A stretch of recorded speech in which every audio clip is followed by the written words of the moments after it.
सहभागी असावं असं आपल्या सर्वांना वाटतं, म्हणून ही सभेचं आयोजन करण्यात आलं.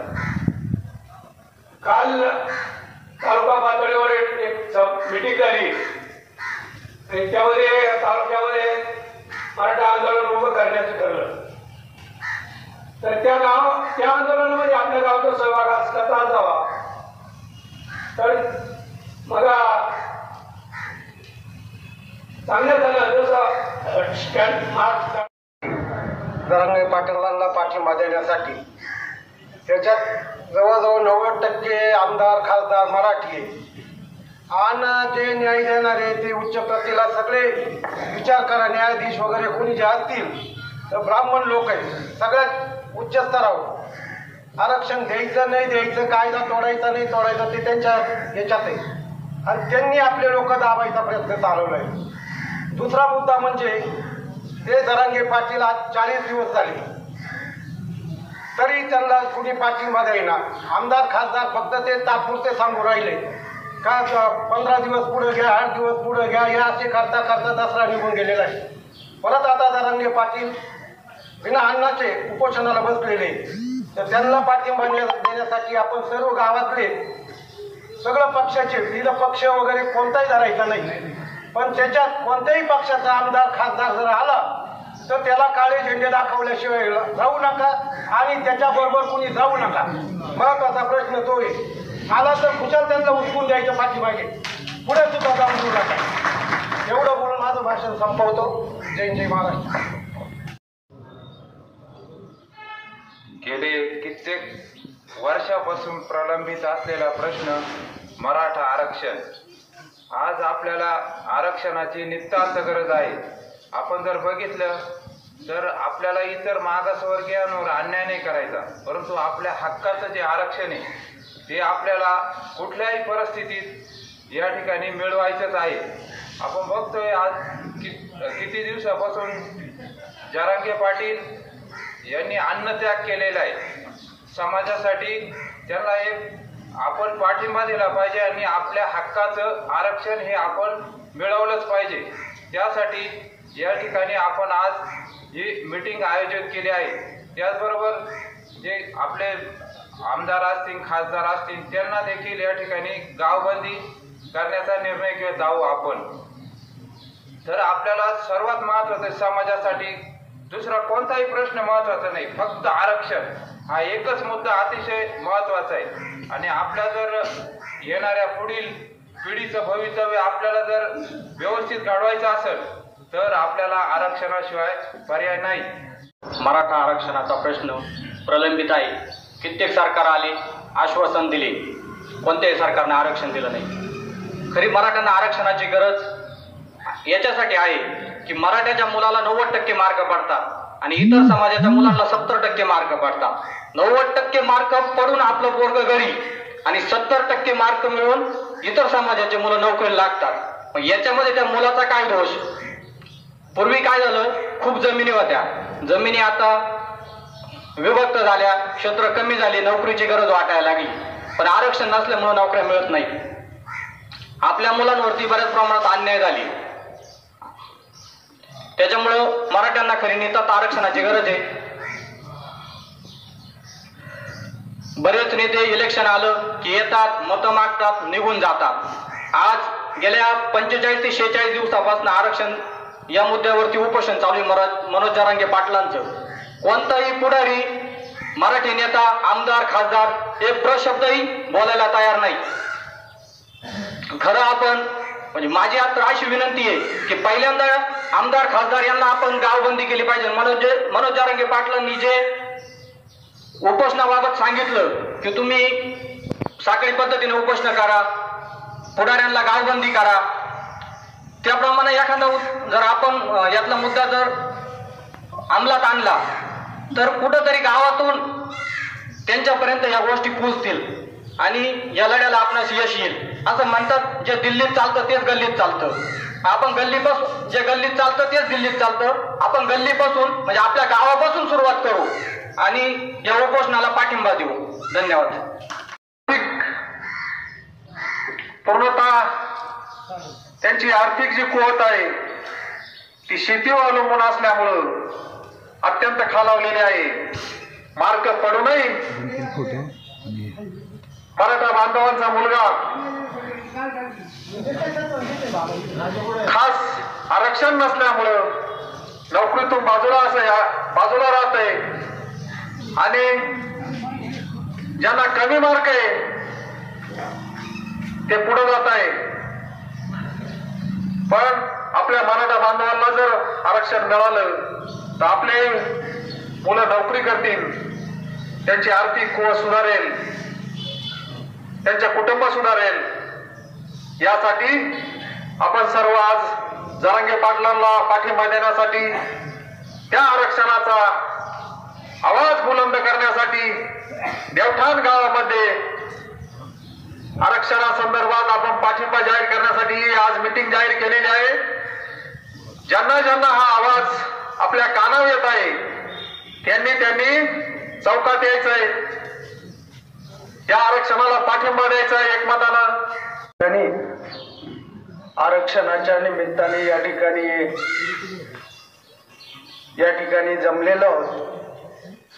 आरक्षणाची गरज काय, इथून मागच्या भविष्य काळामध्ये का नव्हती, आता गरज का भासते. त्याचबरोबर आरक्षण घेण्यासाठी गेले कित्येक दिवसापासून आपल्या मराठ्यांचे कैवारी एक बुलंद अशी तोप सन्माननीय जरांगे पाटील यांच्या नेतृत्वाखाली गेले कित्येक दिवसापासून आरक्षणासाठी लढा चालू आहे. इथून मागच्याही काळामध्ये कित्येक मोर्चे आपण मराठे काढले, पण शांततेत काढले. कोणत्याही प्रकारचं गैरवर्तन नाही, कोणत्याही प्रकारचं सरकारला हानी पोचवली नाही. परंतु प्रत्येक मराठ्यांनी ज्या वेळेस आरक्षणाचा मुद्दा काढला की कित्येक मराठी आज या ठिकाणी सरकारमध्ये आमदार आहे, खासदार आहे. मग हा प्रश्न पडतो की आपले मराठी आमदार असून खासदार असून मग हा प्रश्न मार्गी का लागत नाही. एका दिवसात रात्रीतून हे न्यायालय चालवतात, रात्रीतून हे एका दिवसात कायदा बदलतात. मग यांना आरक्षणाच्या संदर्भात यांना निर्णय घ्यायला गेले कित्येक दिवसापासून आज इतके दिवस लागतात, ही खेदजनक बातमी आहे. आणि खरं तर मगाशी किरण भाऊ इतर मान्यवर बोलले, जे जे तालुक्याचे आमदार असतील, पुढारी मंडळी असतील, खासदार असतील, यांना गावबंदी 100% करायला पाहिजे. इथून पुढं कोणताही तो आमदार कोणत्याही पक्षाचा असो, कोणत्याही पक्षाचा खासदार असो, तो माजी का असाना नाही तर विद्यमान का असाना, आम्हाला आरक्षण नसेल तर खासदार आमदार गेले उडत आमच्यावरून, आम्हाला त्याच्याशी काय घेणं नाही. कारण का आज मराठी समाजाला फार नित्यांत गरज आहे.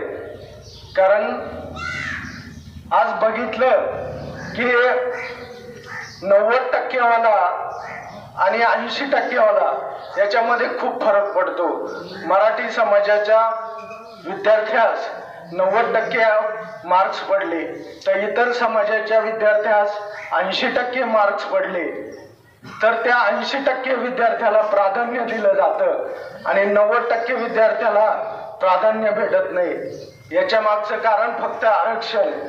ठीक आहे, इथून मागची गोष्ट वेगळी होती. शिवरायांनी राज्य केलं, सर्व समाजाला धरून राज्य केलं, 18 पगड जातींच्या समाजाला धरून त्यावेळेस शिवरायांनी राज्य केलं.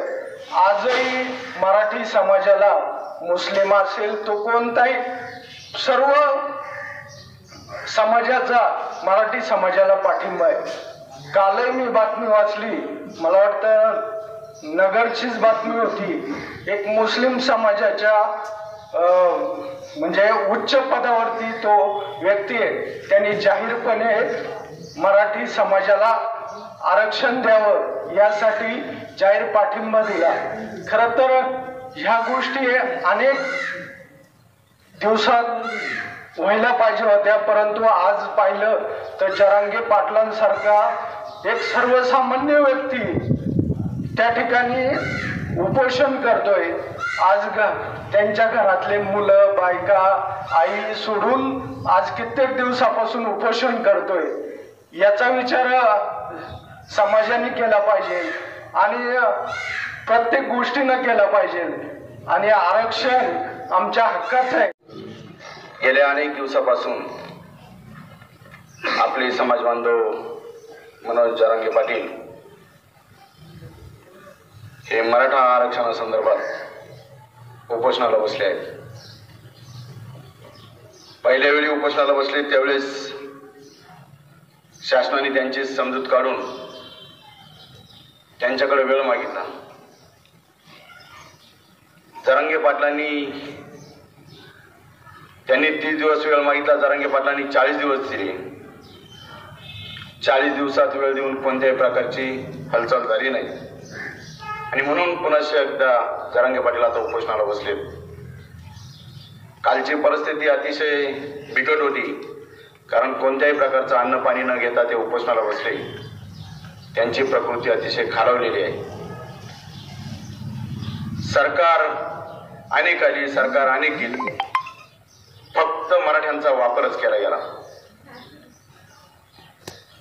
निवडून येण्यापुरतं मत मागायचं आणि काहीतरी खोट्या आश्वासनं द्यायचे आणि आपल्या समाजात एकमेकांमध्ये वाद लावून शासनाने त्यांची पोळी वाजवायची असे अनेक वर्षांचा उपक्रम त्यांचा चालू आहे. आता आमचं म्हणणंच आहे की काही अगोदर तुम्ही सगळे म्हणत होते, काही एखाद्याचं सरकार असलं, उदाहरणार्थ भाजपचं सरकार असलं तर राष्ट्रवादी काँग्रेस म्हणायचे मराठ्यांना आरक्षण दिलं पाहिजे. उद्या राष्ट्रवादी काँग्रेस सरकार आलं का भाजप म्हणायचं आहे मराठ्यांना आरक्षण दिलं पाहिजे. आता सगळ्यांचंच सरकार आहे. काँग्रेसचं आहे, काँग्रेसचं शिवसेनेचं होतं, आता राष्ट्रवादीचं आहे, भाजपचं आहे, शिवसेनेचं आहे. मग अडचण आली कुठं? आरक्षण तर द्यायला पाहिजे, परंतु यांची मानसिकता नाही. गेले अनेक वर्षापासून किती वेळा मराठ्यांचे मुख्यमंत्री झाले, मराठ्यांचे किती आमदार आहेत, परंतु यांची दानत नाही. आत्ताच महेश भाऊंनी सुभाषदानी त्यांनी सांगितलं की काही नेते म्हणतात, रामदास कदम सारखा माणूस म्हणतो आम्हाला आरक्षणाची गरज नाही, आणि वस्तुस्थिती आहे त्याचं भरपूर भरलंय, त्याला गरजच काय. परंतु आमच्या इथं आमचे समाज बांधव हे मागासलेले आहेत, त्यांना आरक्षणाची नितांत गरज आहे. आत्ताच उदाहरण दिलं, 193 मार्क होते म्हणून नंबर लागला आणि 147 मार्कवाल्याचा नंबर लागत नाही आणि तिथं 93 खाली 93 वाल्या मार्काचा काहीतरी नंबर लागतो असं सांगितलं. म्हणजे किती दुजाभाव आहे, किती मोठा फरक आहे. आपल्याला कोणाच्या आरक्षणाला धक्का न लावता आम्ही आरक्षण मागतोय. कोणाचं मन दुखवून आम्हाला आरक्षण नको, पण आमच्या हक्काचंच आरक्षण द्या. तत्कालीन आरक्षणाच्या वेळी निजामशाहीच्या काळात आमच्याकडे जमिनी होत्या, आमच्या पूर्वजांकडे जमिनी होत्या, परंतु आता त्या जमिनी राहिल्या नाही, जमिनी विकल्या गेल्या. त्याचं कारण आर्थिक स्रोत कमी झाले आणि मागासलेपणा आला म्हणून जमिनी कमी झाल्या. आता आमची मागणी असतानाही देत नाही, देण्याचं आम्हीच दाखवतात. सत्ता केंद्रात तुमची, राज्यात तुमची, सगळीकडे तुमची, आमचा फक्त वापर. आणि हे का करता आपण? आता सुभाषाने सांगितलं भाऊ आला का मी पळवतो त्याच्या मागे, आमदार आला का हा पळवतो त्याच्या मागे. हे करून करूनच आपलं वाटोळ व्हायला लागलं. यापुढे खासदार आम्हाला माहित नाही, आम्हाला जोपर्यंत आरक्षण देत नाही तोपर्यंत तुम्ही गावात यायचं नाही असा आमचा ठाम निर्धार झालाय. कारण भविष्य काळात आमच्या अडचणी आमच्या डोळ्यासमोर दिसतात, भविष्य काळात आमच्या लेकरबाळांचे प्रश्न आमच्या डोळ्यासमोर दिसतात, त्यांच्या समस्या आमच्या डोळ्यासमोर दिसतात. आम्ही किती दिवस तुमचा हा अन्याय सहन करायचा? आणि यापुढे राजकारणाला शून्य किंमत झाली. कोणी काही म्हणत असलं तर कोणत्याही नेत्याला किंमत राहिली नाही. हेच यांचे पोट भरण्यासाठी इकडे उड्या मारतात तिकडे उड्या मारतात. आपण का? आपण फक्त मराठ्यांचा हे वापरच करणार मतदानासाठी. मराठा समाज हा कधीच कोणाला दुखवत नाही. गेले अनेक लाखोचे मोर्चे झाले, अतिशय शांततेच्या मार्गाने मोर्चे झाले, कुणालाही दुखवलं नाही. आता ही जरांगे पाटलांची जी सभा झाली एक ते दैवी शक्ती आहे. कारण एवढी मोठी सभा आजपर्यंत तरी कोणाची झाली नाही. छत्रपतींच्या नंतर पहिला माणूस आहे. सुभाषदादा म्हणले खरोखर ते राजाच आहे आणि एक दैवी शक्तीच आहे. मनोज जरांगे पाटील हा कोणत्याही हुकमतीला, कोणत्याही दडपशाहीला घाबरला नाही आणि कोणत्याही आमिषाला बळी पडला नाही. असा एक योद्धा माणूस आपल्याला मिळालाय. त्याला साथ देणं आपलं काम आहे. म्हणून आज आपण सर्वजण एकमुखाने त्याच्या पाठीमागे उभं राहायचंय, एकमुखाने त्याला पाठिंबा द्यायचा आहे. जरांगे पाटील हे आपलं दैवत आहे. त्यांच्या पाठीमागे जर आपण आज उभं राहिलो नाही, आपल्यात फूट पाडण्याचा प्रयत्न आता सुरू झालाय. हे नारायण राणे, हे रामदास कदम ही फूट पाडण्याचंच लक्ष नाही. उद्या कोणीतरी उठणार आणि काहीतरी मेसेज टाकणार. आपल्यातच काही जण म्हणतात, मग ते भाजपचे असो किंवा कोणचे असो, ते म्हणणार त्यांना जास्त पक्षाचा पळकार असतो किंवा काँग्रेस राष्ट्रवादी कोणी असो. सत्य ते अजितदादाचे, एकनाथ शिंदेचे किंवा देवेंद्र फडणवीसचे हे काही पिलावली करतात का आरक्षणाची खरोखर गरज आहे का, आणि मग इथून मागं का घेतलं नाही, हा यांचा स्टंट आहे. उद्या ते असं करणार आहे. स्टंटबाजीसाठी इथं मिटिंग लावली, स्टंटबाजीसाठी. आता कालचा बी अतिशय चांगली मिटिंग अकोल्यात झाली.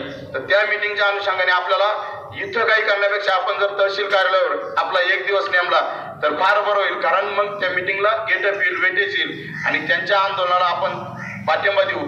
त्यांच्या आंदोलनाला पाठिंबा दिला म्हणजे जरांगे पाटलांना ताकद मिळेल. ही संपूर्ण ताकद आपल्या गावात एक दिवस आपण कॅन्डल मार्च काढू. इथे वेळोवेळी ज्या सूचना फॉलो करतील कोणी करू, तो फक्त आपला एवढं ध्यान ठेवायचं. तो कोणत्या पक्षाचा आहे, कोणत्या पार्टीचा आहे लक्षात ठेवायचं नाही. ह्या बाबतीत, आरक्षणाच्या बाबतीत कोणी जो ऑर्डर करील त्याचं आपण सगळ्यांनी एकमताने ऐकायचं. कोणाचं इथं पार्टी पक्ष सगळं सोडून द्यायचं. आणि आता सांगितलं महेश भाऊनी, सुभाषदादा त्यांनी, कोण नेता, अरे आमचीच खायची बनबन झाली तर तुझं काय घेणं आम्हाला, तू काय आमच्या काय टाळून उभारलंय का? अजिबात नाही. कोण नेता काय अजिबात चालणार नाही. इथून पुढे जो नेता गावात एंट्री करील त्या पक्षाच्या कार्यकर्त्यांनी, विरोधी नाही, त्या पक्षाच्या कार्यकर्त्यांनी त्या नेत्याला उचकायचं. कारण विरोधी पक्षाला त्रास द्यायचा नाही. जो नेता येईल त्या पक्षाच्या कार्यकर्त्यांनी उचकायचं. जर उचक नाही तर मग बाकीच्यानी पुढे